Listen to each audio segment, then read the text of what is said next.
Every parent knew everybody's child. When we sat down with these lifelong friends in 2017, we began to hear the stories of a group of first grade students in the late 1940s. It takes a village to raise a child. And that's what we have here in Cave Springs. Since our visit, that village has now raised a school's forgotten history to the forefront in Floyd County.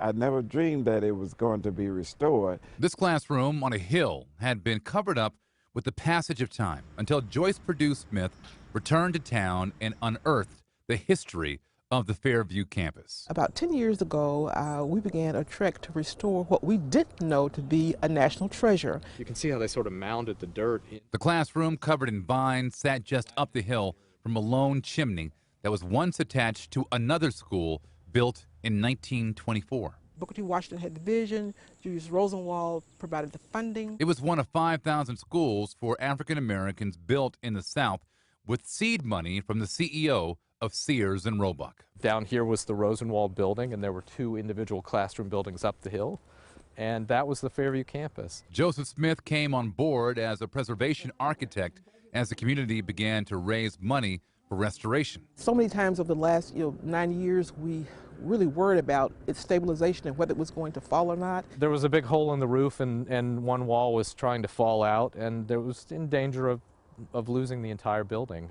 He says grants have historically unequally funded an unequal history. Fairview is a unique place, but it is not unique in the sense that there are a lot of buildings that are connected to African American history in Georgia and all over the South that are largely neglected, and they're in pretty rough shape. Thankfully, public grants, community donations, and private gifts came just in time for Fairview. Seeing the restoration of this building brought back memories, and it reminded me that in the era in which I was growing up here, even though there was some limitation, but it did not deter us from wanting to get an education. What I love about this project is that it shows that it can be done. Now, sights are set on Phase 2. Now that we have a building that's viable, that's put back together again, what does it mean? How does it function? What can it bring back to the community? They want to hear the laughter of children on the hill again.